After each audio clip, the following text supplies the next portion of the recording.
Solar panels for the home. How it all works. Each home solar panel is engineered and manufactured to provide reliable and efficient conversion of solar energy to electrical energy, and each panel is rated at around 400 kilowatts. They are arranged and electrically connected to provide the desired amount of total electrical energy that the owner wants to produce. Most homeowners mount solar panels on their roof, but some opt for a ground mount, which is usually more expensive.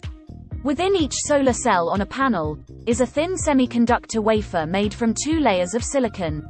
One semiconductor layer is positively charged, and the other is negatively charged. When light energy from the sun strikes a photovoltaic solar cell, it causes electrons to come loose from atoms within the semiconductor wafer. Those loose electrons are set into motion, creating a DC electrical current. The DC current generated by the solar panels will not operate most appliances and motors in the home.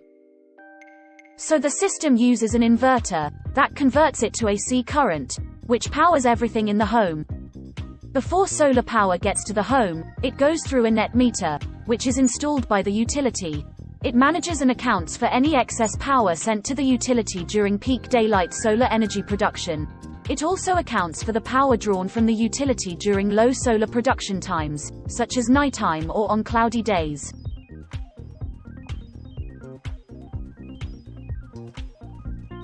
The overall difference between power produced and power consumed is the net. The utility pays the homeowner a credit for excess solar electricity sent back into the grid. In some locations, homeowners are credited only a percentage of the full value of the solar power that they send back to the grid.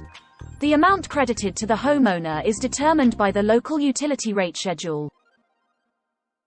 Finally, some homeowners add optional battery storage which can offer them more independence from the grid.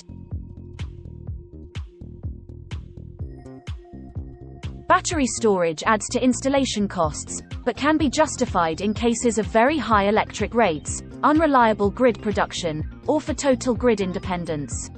The design, permitting, and installation of home solar equipment needs to be done by qualified professionals.